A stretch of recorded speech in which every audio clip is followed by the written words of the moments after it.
موطني موطني، الجلال والجمال والسناء والبهاء في رباك، في رباك، والحياة والنجاة والهناء والرجاء في هواك، في هواك. هل أراك سالما منعما وغاني كراما، سالما منعما وغانما مكرما. هل أراك في علاك تبلغ السماك، تبلغ السماك. موطني موطني موطني موطني، الشباب لن يكل همه أن يستقل أو يبيد أو يبيد. نستقي من الردى ولن نكون للعدا كالعبيد، كالعبيد. لا نريد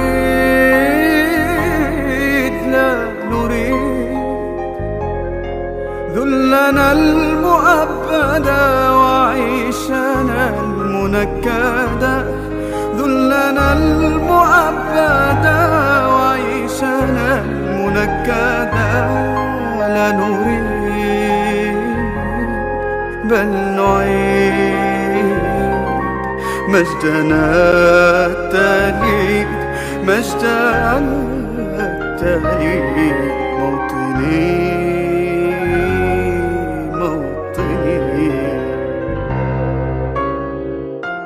موطني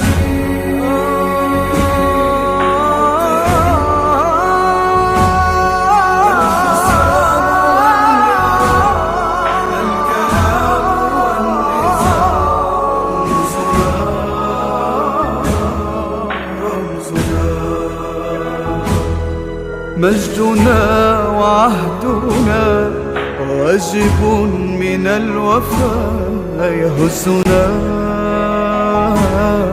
يهزنا عزنا عزنا. غاية تشرف وراية ترفرف، غاية تشرف وراية ترفرف. يا هناك في علاك قاهرا عدا، قاهرا عدا. موطني موطني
Hello, assalamu alaikum everyone.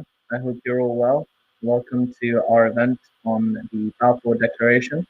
My name is Yahya Seido, and I'm the founder of the Association of Student Activism for Palestine.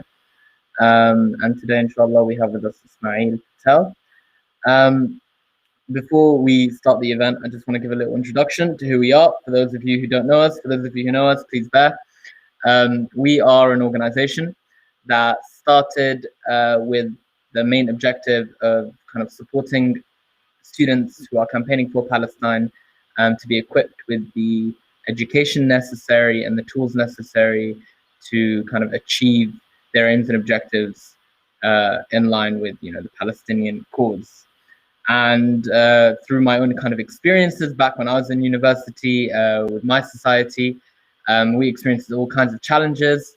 And what this organization aims to do is to try its best to, make sure that students feel protected and feel empowered in order to carry out the activism that they need to do in order to kind of stand up for the Palestinian cause.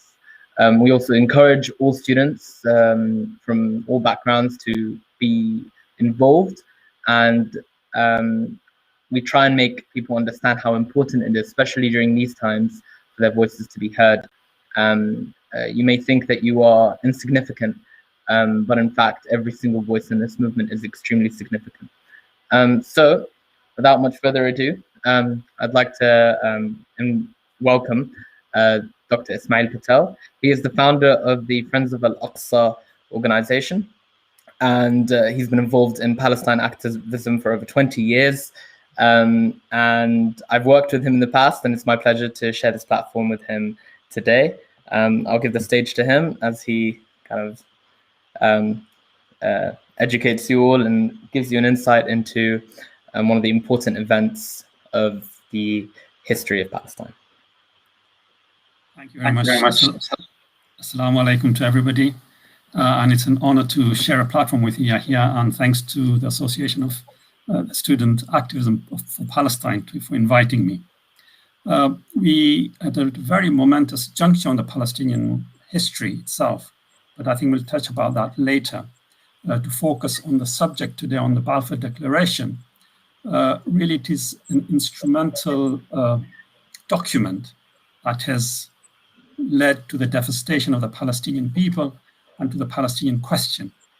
I want to we've only got about 10 or 15 minutes regarding the talk on Balfour. So I want to first talk about the background to the Balfour Declaration, second, its impact, just touch on that, and finally, how we can learn from the Balfour Declaration today. So there's three aspects to the talk. To start off with the historical context. How did Balfour Declaration come about?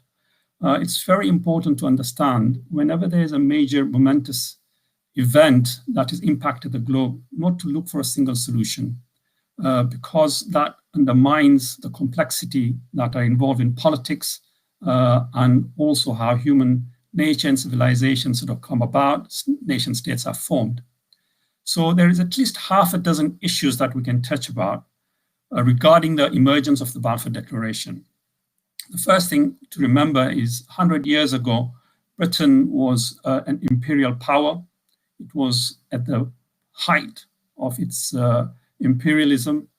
Colonialism was an idea that was percolating throughout Europe, where the Europeans and the white people thought that they were superior. They could do whatever they liked to the rest of the world, occupy it, manage it, control it, expropriate their property and land as they wished. So this is the kind of background we have. Now that is buttressed with one movement called the Restoration Movement. The Restoration Movement was a Protestant movement, a fringe element within the Protestant movement, which believed in returning the Jews to the Holy Land so that there'd be a recoming of the Messiah. And this was a very important movement, and we should bear its mind of its influence because they had figures who are very central to the government or within the government itself, and they could leverage a lot of power. They were part of the colonialist movement as well, because they considered themselves as the chosen people, at that time as a chosen people to occupy other people's land. So you can see how even words and terms change. But the Europeans really felt that because of how they were occupying the globe, God had somehow vested a lot of privileges upon them, and they could carry on doing that. So that's the first thing, is the restoration movement in Europe that we should bear in mind. The second is, we can break it down into two. It's colonialism itself.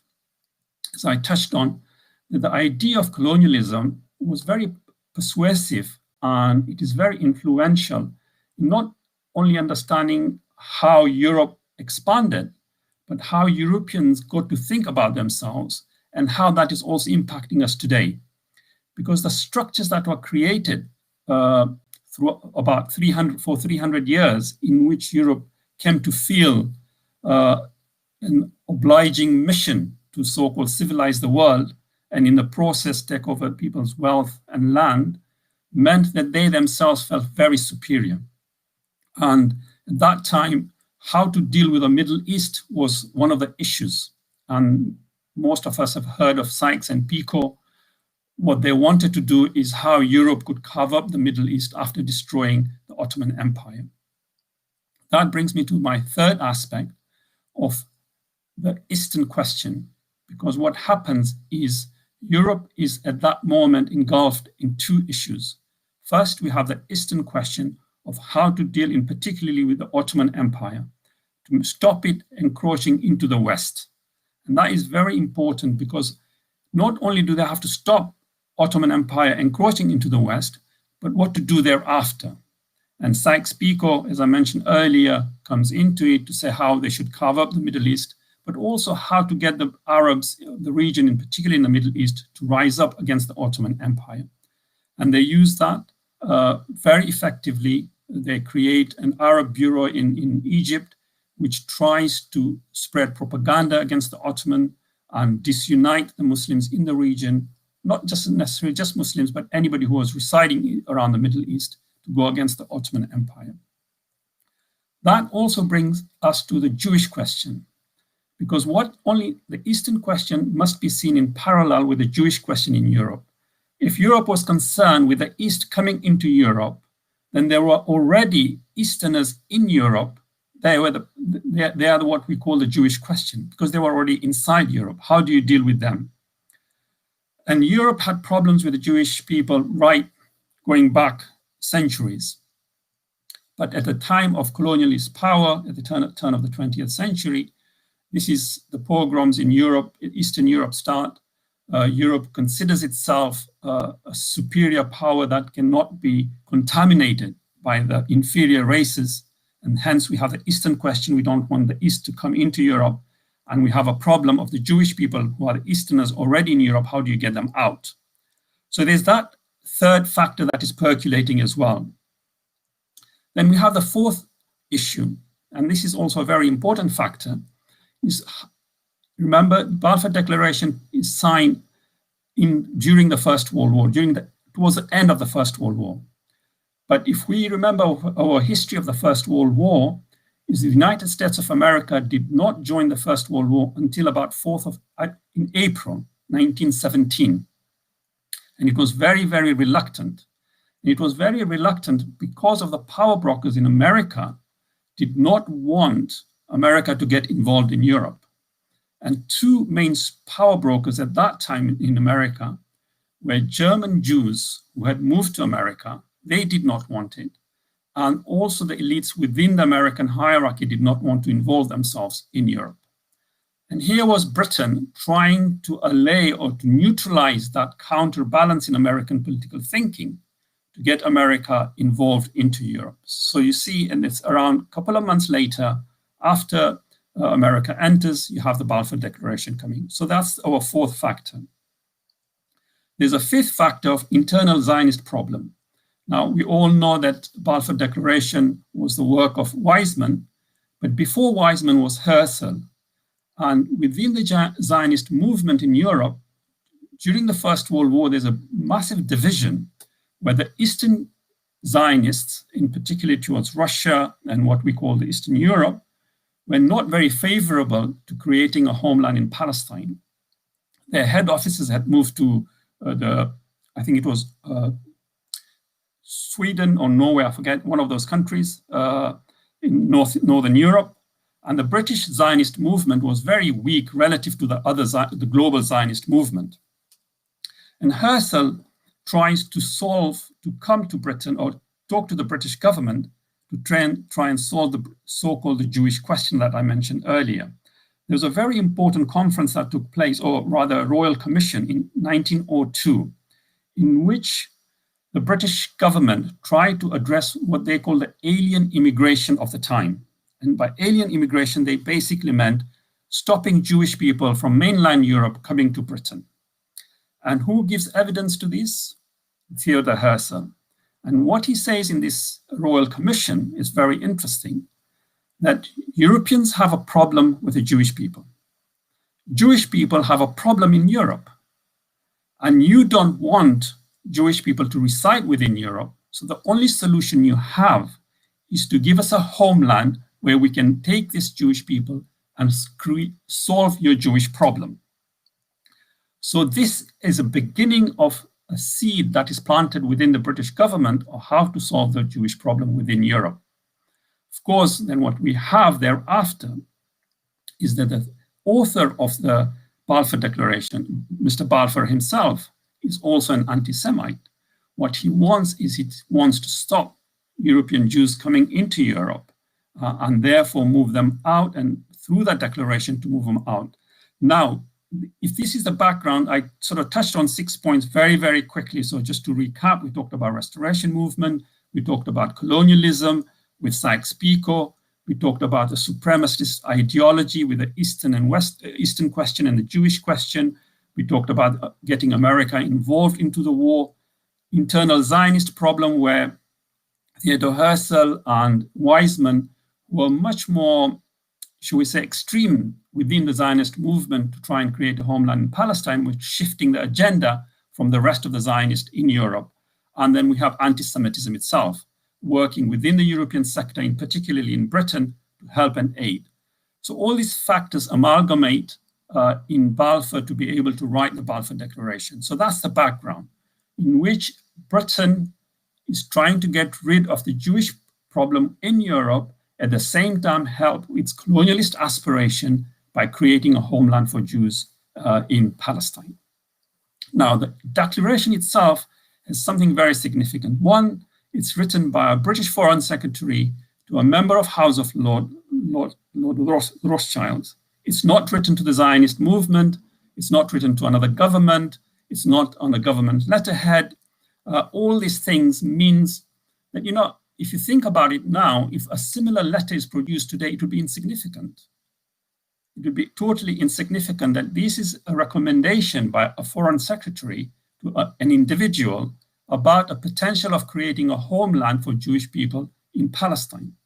Now, it's very important as well that the word Palestine is mentioned by Balfour, so that they recognize an area called Palestine in which they'll try to create a Jewish homeland. And the other factor is it's creating a Jewish homeland, but not a Jewish state. There's no mention about creating a state. Of course, there's later on, there's nuances in the language where it says about that indigenous people shall not be, no harm shall come to them, or to paraphrase that, without mentioning the word Palestinians. But that, leave that being aside, the fact is that document itself, if you think about it today, would be not very significant. And this is my final point to the talk, to the second part of the talk, which comes into, after giving you the background, is that despite that, the document has been instrumentalized by the Zionist movement, and they justify the taking over of Palestine. And there's a big move here that I'm making, and I'll come back to that hopefully at question and answers time. What then happens, of course, is the whole atrocity. The Nakba takes place when 70% of the Palestinian population is wiped out. There's an ethnic cleansing of the Palestinian people and the establishment of a state of Israel and the beginning of the Palestinian diaspora, the refugee crisis, and we have what we have today. But now I want to go back to the third aspect of the talk, and is to understand how sometimes when political activists or when people in the know raise alarms and the rest of the community do not consider them significant enough, and they have a major repercussions later on. And this is what happened basically to the Balfour Declaration. We have a Balfour Declaration when the Middle East, as we know it today, or British colonial areas where Britain had colonized, or the Islamicate, where Muslims were in dominant area, geographical spaces, they had so many problems of their own at that time. Britain's colonialist power was excessive. They were very, very oppressive in the region. They were dividing people. They were creating mayhem. They were trying to get people also at the same time seconded within the British Army. And we have from expropriation of their land to dangers to their life. And within that midst, you have this declaration. And a few people who raised their voice about the declaration, they were not really heard at the time. There was not concerted effort made from the Islamicate against the Zionists to counter that document.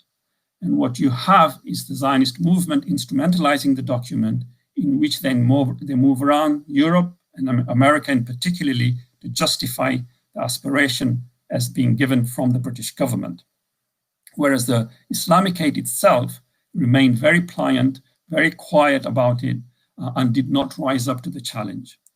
And here is something, what happens is when you have a document or when you have an idea that is floated in politics, and when the majority of the people upon whom that idea will impact do not react, do not counter it, its repercussions could be quite devastating later on, as has been with the Balfour Declaration, because it was the weaknesses of the Islamicate, the Palestinians, the Arabs, people who were living in that region, not to have realized that this document, despite it being authored by a foreign secretary written to an individual, would become something very instrumental. If they were to move, if they had made moves very earlier on, maybe the same thing would have come, and Allah knows best, but it could be possible that the trajectory of politics might have taken a different direction. And here is something that we have to learn, that when we have, even in a present day context, issues that are arising that might seem very, very fringe at the onset, but they could have major repercussions later on. I hope I've been able to give you some sort of background within the 10-15 minutes that I've got about the background to the Balfour Declaration and how it was instrumentalized by the Zionist movement, and how the fact that the Arab and the Islamicate world did not pay heed to it meant that they had to pay major repercussions and the justification of the creation of State of Israel upon Palestine. Thank you very much for that, Dr. Ismail. So just to kind of recap what you said, is that the Balfour Declaration, in terms of its present, how significant, if I was to ask you this question, how significant would you say Britain's role today then is, considering everything that you've just said? It is absolutely instrumental. I mean, without Britain, there would have not been the Zionist movement to be empowered. The Zionist movement itself was not being supported by the Jewish people during the time. I mean, the British Jewish Board of Deputies did not accept Zionism as a means of a solution to their problem till 1937 to 39, so late 30s, right? So it would have most probably disappeared. So it was the British colonialist mindset that gave it gravitas, if you like, that gave it political mandate, that gave it authority, and that gave it a means to which then they would be able to put their foot on Palestine. In fact, Wiseman, immediately after getting the Balfour Declaration, was sent by the British government as a delegation to Palestine, against the wishes of the World Zionist movement. He must be known. So it was the British government then who was pushing Wiseman to become their leader. He was only a leader of the British Zionist movement, but not the global Zionist movement. So Britain is absolutely central. Without Britain, there would have not been a state of Israel created the way it has been done at the moment. Okay. And one of the questions that I received was, where do you see this movement, considering the current political climate? Where do you see this movement in like 5 years' time?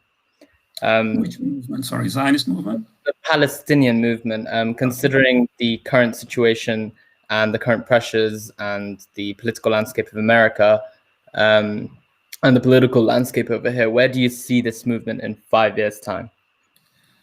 Well, look, if we look at the specifics again, I think what we should always remember that we should try and look at the trends rather than one specific example. If we just focus on what is happening in the geographical area of Palestine, then you'd have to give up your hands. That Israel has literally obliterated the Palestinian society. It has created something like 67 little cantons, and you could have 67 independent Palestinian states because of the settlements and the wall and how it has fractured the West Bank. Majority of the Palestinian populations are refugees.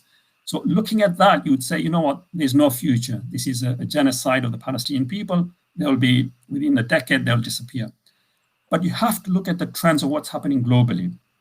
There is a very strong counter movement within the globe against anti-colonialist movement and anti-colonialist movement.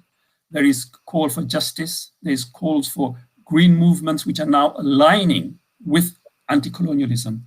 We have the Black Lives Matter movement, which is talking about creating a more equal, plural society.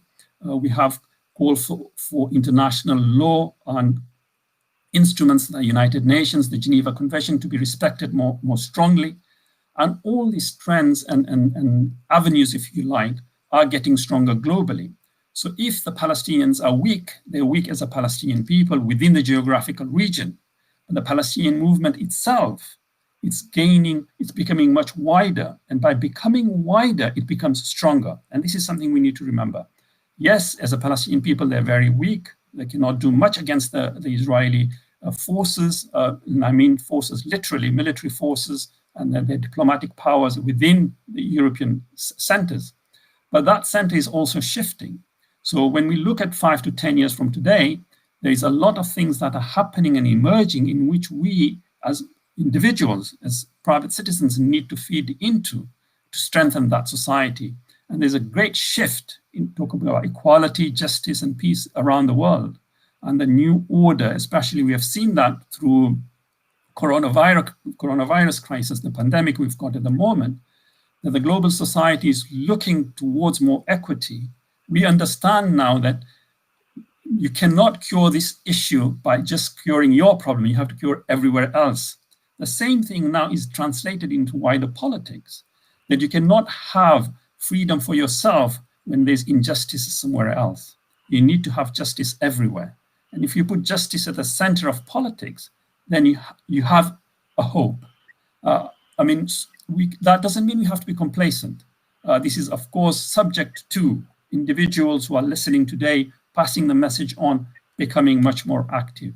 And this is something we need to do. And sometimes what happens, if we go back to Balfour Declaration itself, to put it into context, in 1917, Britain was the superpower. It controlled 25% of the world population. Yeah, it had something phenomenal range around the globe of what it could do whatever it liked. It ruled the waves. Within 3 to 4 years after that, it collapsed. Right? And who could have guessed that when they wrote the Balfour Declaration? You couldn't. Israel is a superpower at the moment within the region. It does whatever it likes. It doesn't care about international law. It doesn't care about Geneva Convention. It doesn't care about human rights. But you know what? Look at the globe, what is happening around. We have to shift. And we have to shift, and we have an upper hand because we're talking about justice, we're talking about morality, we're talking about equity, we're talking about living together. We're not talking about isolationism, we're not talking about supremacist ideas. And these are the shifts that we have to tap into and belong to. Thank you for that. Another question that was posed by some students is that a lot of students today feel like if they were to be involved in Palestine activism, they will be criminalized with anti-Semitism. And so many students, even though they stand with the Palestinian cause, feel quite reluctant to speak on the issue or get involved with their Palestine societies. What advice do you have for these students whose voices are essential for this movement? The first thing is you have to understand, I understand their concerns. I think some of the concerns are real, and we have to take them on board.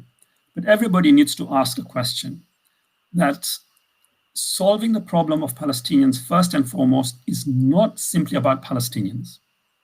I think that is something very, very important that we need to look at.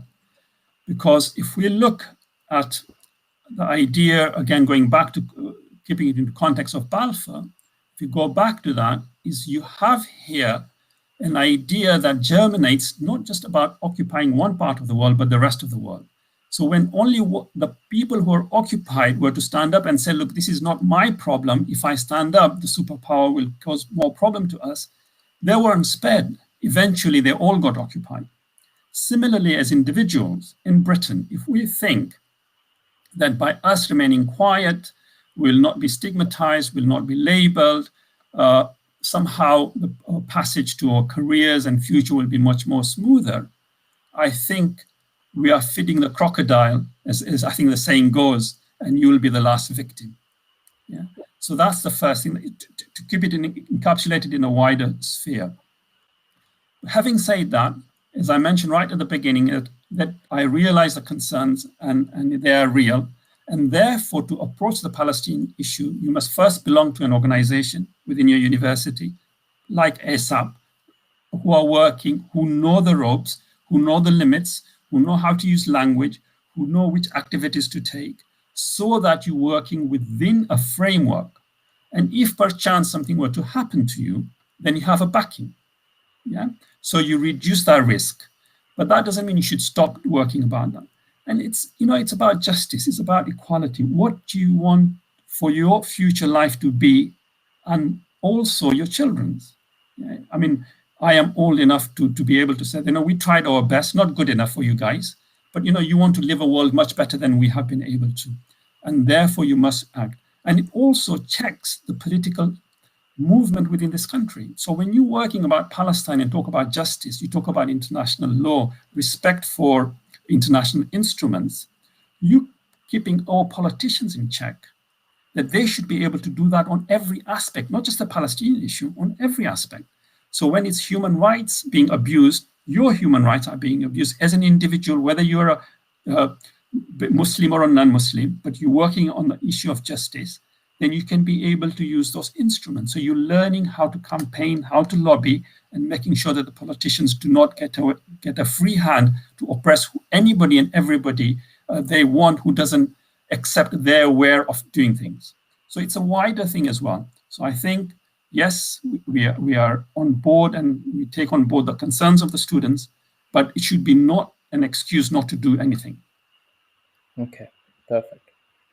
Another question is, currently Joe Biden was elected, and Joe Biden and Kamala Harris are known to kind of return to the discourse of the two-state solution and peace talks. Trump, however, killed the two-state solution and made it very clear where America truly stands when it comes to Palestine and Israel. What's your opinion on the current American force, you could say, within the Palestine-Israel movement, and whether you think there is any hope for these peace talks or two-state solution? What's your thoughts on that? I think there's been a few commentators who I've seen who are optimistic with Biden's coming to presidency on the Palestinian issue, just focusing strictly on the Palestinian issue. My personal opinion is I don't think there'll be much change. Unfortunately, the foreign policy vis-a-vis America, Palestine, is going to be the status quo. To be carrying on business as usual. It might not be as brazen as at the time of Trump, but I don't think the embassy will move. The settlements will not be dismantled. Israel will continue with the annexation. So these things will carry on, and the Palestinians will keep on suffering. So unfortunately, the way things stand for the first term of Biden, I cannot see a major shift in American foreign policy regarding Palestine. And I hope I'm wrong. I hope I'm wrong, and it would be really nice for me to be wrong on this. But the initial signs are not there to make any major shift at the moment. But it could be, again, this, as I mentioned earlier, that politics takes time, it builds, and the shift in America from right-wing to what might appear middle ground of politics could take next time around to left-wing. We don't know. And if that is possible, then it is a long-term game, and we have to carry on campaigning and making sure that we gain ground on that. Okay. And another question is about the kind of recent Arab normalization of Israel. We have the United Arab Emirates and Bahrain and Oman and Sudan now all have recognized Israel. A lot of people are worried this is the beginning of kind of the end of the Palestinian struggle. And they feel that soon Saudi Arabia and all the other countries surrounding the region will recognize Israel and make it more difficult for even Arabs to speak their voice on the Palestinian issue. So the question is not quite clear, but with that in mind, do you think that the solution is for us to continue being vocal against Israel, or do you think that now the time has come for us to be vocal against our own Arab leaders and governments? Okay, it's a very important question, I think, and it's very pertinent. But let's go back again. I mentioned earlier about the streams and the strands that appear globally. What you have within the Arab world, UAE in particular, Bahrain, is having either forced to or having chosen to take the right-wing strand. They do not want to be part of the camp of justice and equality and fairness. You have to slightly sometimes detach yourself from just looking at the Israeli-Palestinian issue to see what they're doing. What they're doing is they're trying to promote injustice. Think about it from that aspect. And it's a right-wing agenda, which now we have from Tel Aviv to the two states we mentioned, India, maybe Trump's government, and some states in Europe as well. But they are the more powerful states, definitely, but they're not the majority. You should always remember that they're not the majority. And sometimes what happens is most of the people who've been active on the Palestinian issue know very well that Israel had very good relationships with all these countries. They had good relationships with UAE, Bahrain, with Saudi Arabia for the past few decades. It's not news at all.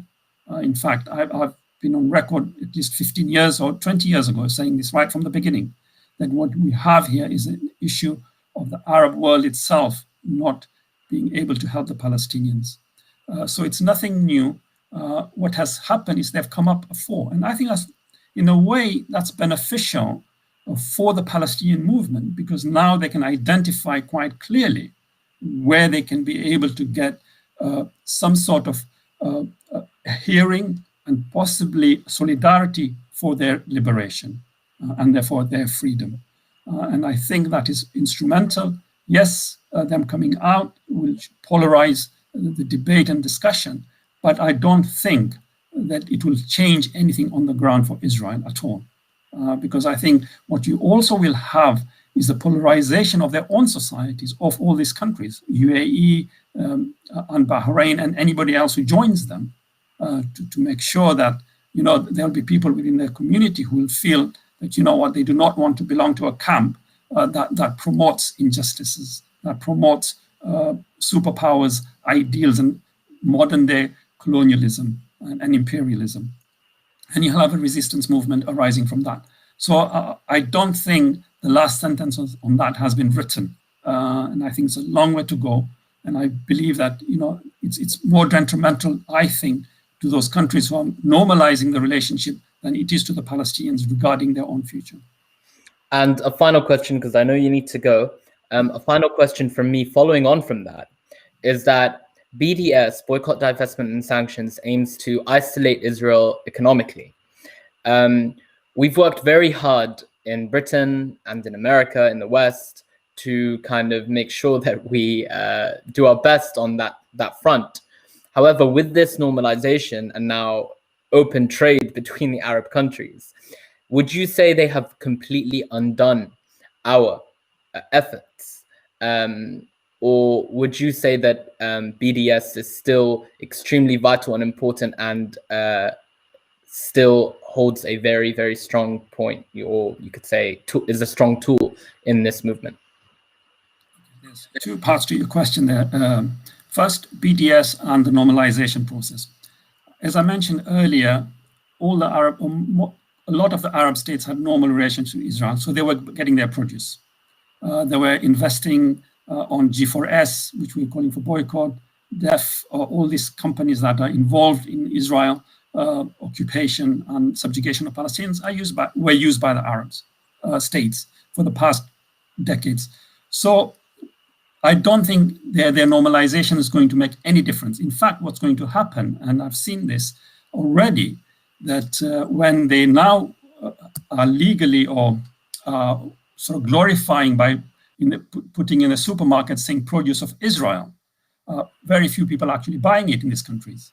So in a way, it's a counterproductive for them that the people will now vote with their conscience not to buy Israeli products. Before, Israeli products used to come in without the label saying produce of Israel. So Israel would have to either go back to that strategy without labeling their produce or risk the population of the region not to buy their produce. So in fact, I think we're strengthening the BDS movement from that perspective. So I think the normalization is not weakening the BDS. Now, talking about the second part to your question, Yahya, is BDS important? I think it's absolutely central to the strategy of trying to support or giving solidarity to the Palestinians. And I think we should take on board, it is just not about economic boycott, it's about cultural, diplomatic, scientific, of all aspects that normalizes relationship with Israel as an occupying power of Palestinians. And I think we should carry that on. And the fact that Israel is spending millions, literally millions of dollars and pounds, employing hundreds of people globally to counter BDS movement and everybody who's engaged in it is an indication of how powerful this tool is and how we should also take it on board and hopefully through that put pressure on Israel to end its occupation of the Palestinian people. Thank you very much, Dr. Ismail. One point that really I think that you've mentioned that I want to ensure that the audience here takes home is you said that for us to kind of ensure that we continue fighting for the freedom of the Palestinians, we need justice everywhere. And that's why I always tell people who are campaigning for Palestine to make sure that they are also campaigning for the other causes that are in very similar tragedies, such as the Black Lives Matter movement or the Syrian crisis or Burma and Myanmar, or just poverty around the world and so on. We need to ensure that as activists, we really do as much as we can on all fronts, and with the intention, whilst doing those things, keeping the intention of Palestine at the forefront. But thank you very much, Dr. Ismail, for your talk. It was an honor to have you here, and we look forward to do many more events with Friends of Al-Aqsa, inshallah. So take care of yourself. Thank you very much. And goodbye. Yes. Assalamu alaikum. Thank you very much. Thanks. So I just want to talk about a few very key issues regarding Balfour. I have a quote from Balfour that I want you guys to really think about and reflect on. This man who wrote the Declaration, we call him a racist, we call him an anti-Semitic, but obviously these are claims you could just throw about. So I'm going to read something out to you that he said in Parliament, okay?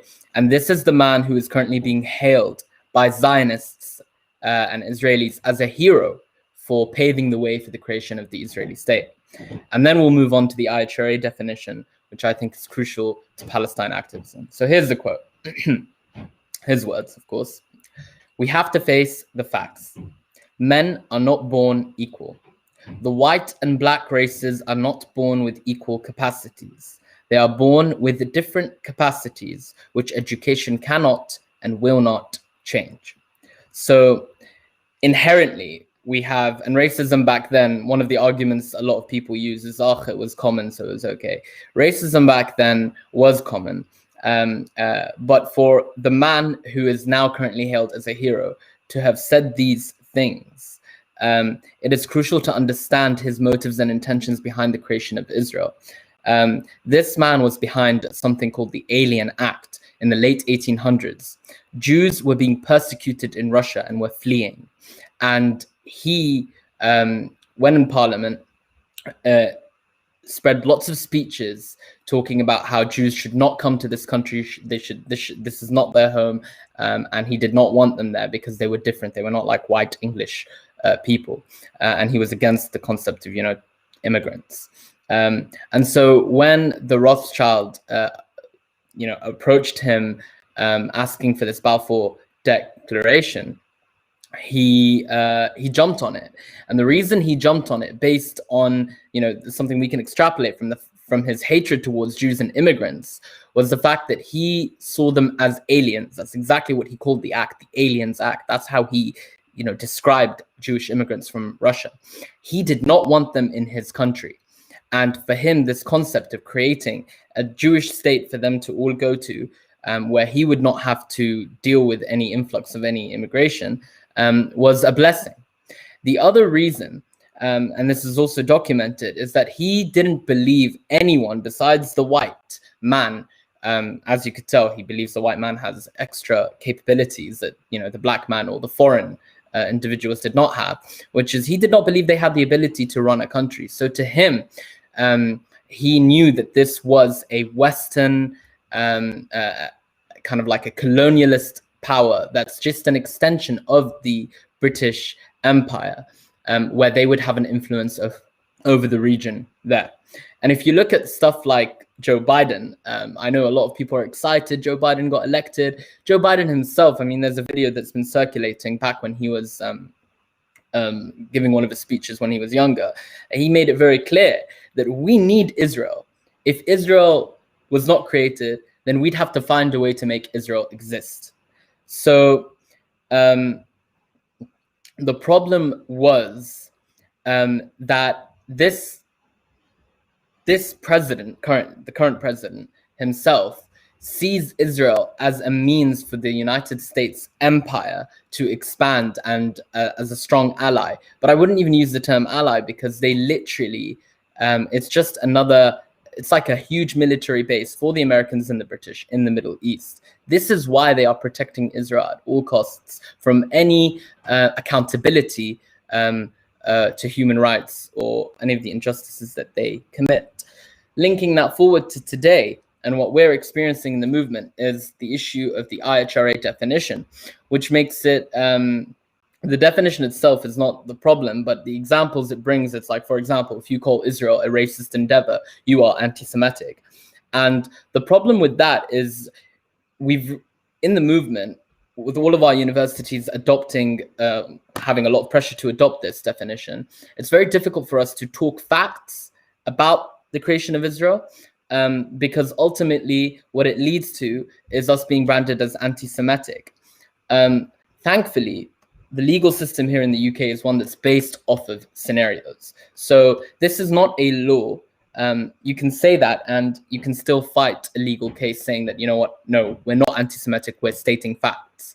And in the court of law with the jury, it is something that can easily be defended. I personally had an experience where we led a protest against an Israeli soldier in UCL about 4 years ago. And we were branded as anti-Semitic. I was branded as the leader of this violent protest. It wasn't violent, but we were investigated. The Board of Deputies of Jews wrote a letter asking for me to be expelled and suspended from my university. And we had 13 months of, trying to defend ourselves. And eventually, we won and all charges were dropped. So the reason I'm talking about this is because a lot of students may feel like they are alone, or feel like if they get involved in this, it could impact them. What you need to understand is that groups like the Association of Student Activism for Palestine, we have a lot of experience with situations like this. We are here to defend students. We are here to take responsibility. And we are here to guide you and make sure that, you are educated enough to be able to back anything that you say regarding the state of Israel.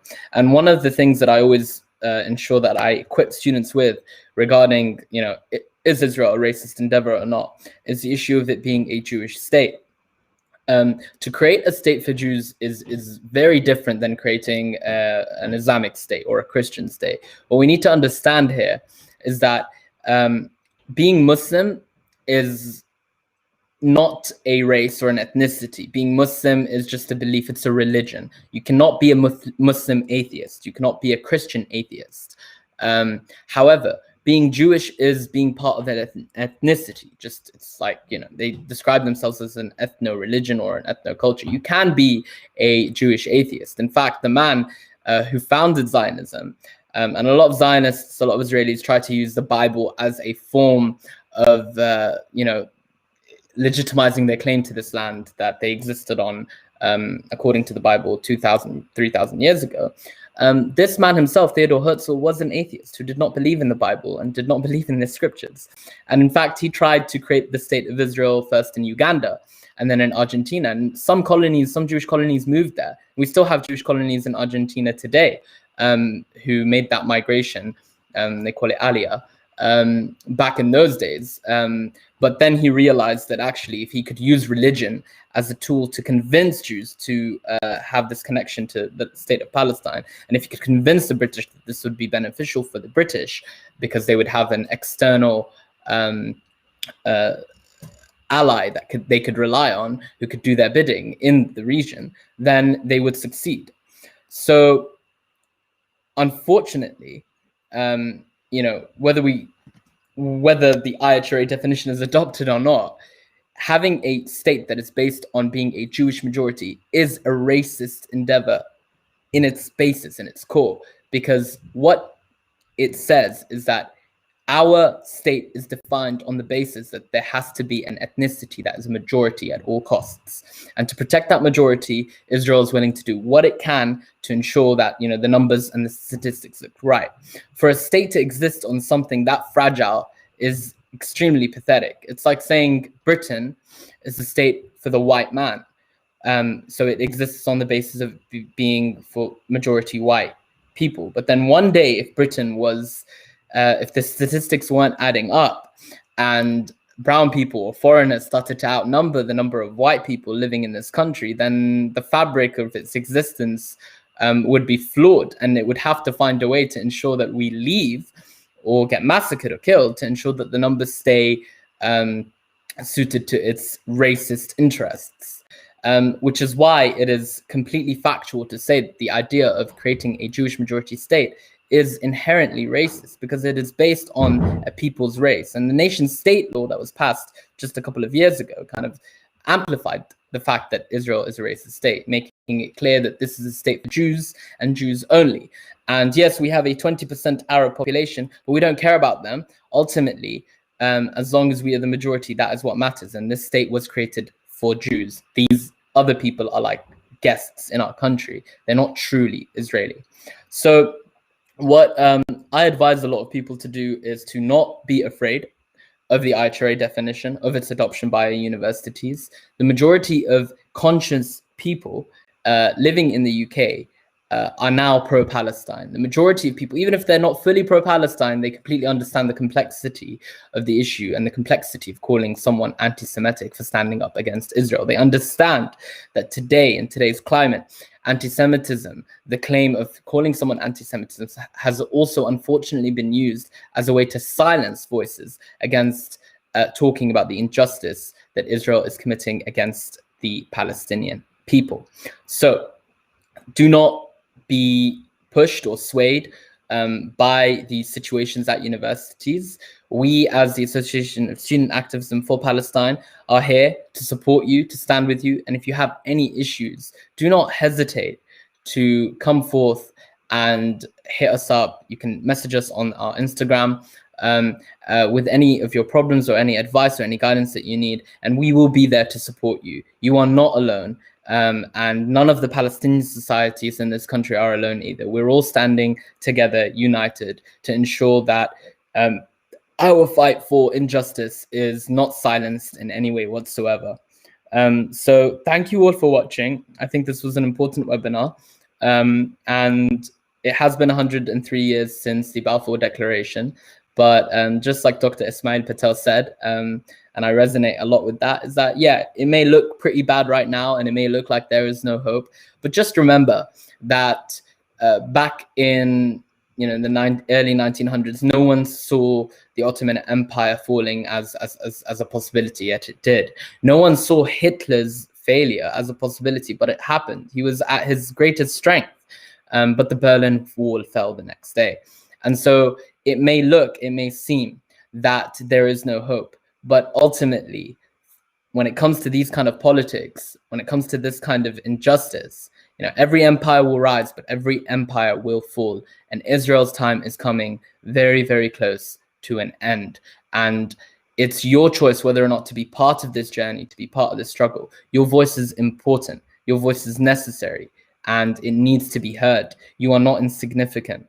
Everything you do and say for this movement is extremely significant. Every extra individual we can get on this Palestine campaign is extremely important for the Palestinian cause, not just for the impact that we can have externally, but also internally. I have a lot of friends within Palestine who get very happy and feel very proud that there are so many people outside of Palestine standing with them in solidarity, and it gives them the strength to stand up to their oppressor as well. So thank you very much for attending this talk. I pray that it was beneficial for all of you. And if you do have any more questions, feel free to hit us up. We do have an event next week on Sunday as well with one of the greatest, Rashid Khalidi. This man, I don't know if you know Edward Said, but he was quite big on the front of Orientalism. Rashid Khalidi is in his 70s, and he was actually Edward Said's teacher, and he's written many, many books. And one of the books that he wants to talk about next week is the 100-year war on Palestine. And I think it's going to be a very, very, very informative event. We're going to be advertising it tonight. And I look forward to seeing you all there. Thank you very much. Keep the debate going. And if you have any questions, just feel free to hit us up. We will always respond, and we will always be there to support you all. Thank you, and have a good day. Take care.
موطني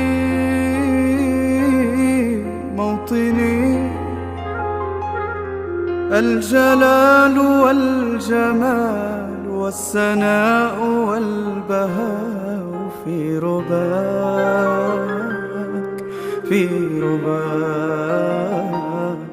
والحياة والنجاة والهناء والرجاء في هواك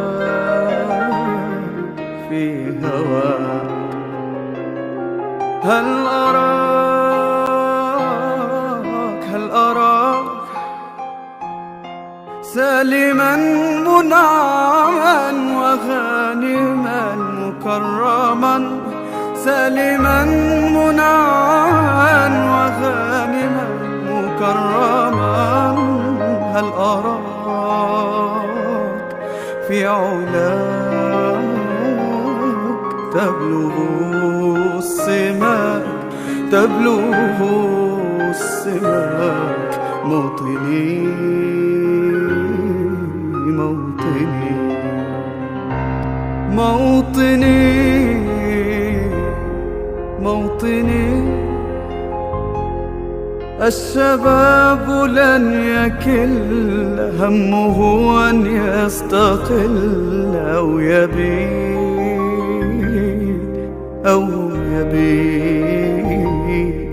نستقي من الردى ولن نكون للعدا كالعبيد. لا نريد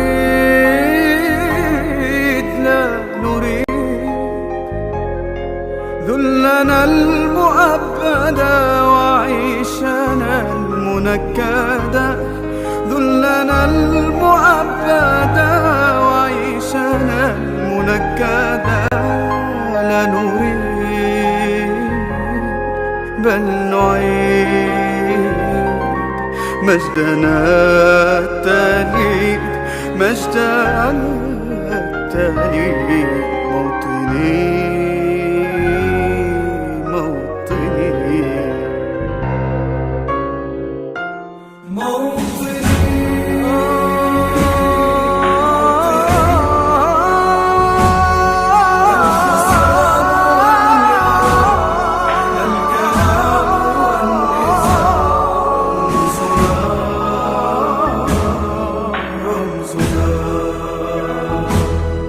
مجدنا وعهدنا واجب من الوفاء يهزنا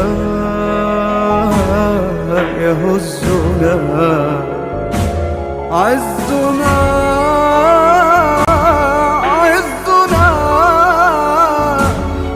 غاية تشرف وراية ترفرف، غاية تشرف وراية ترفرف.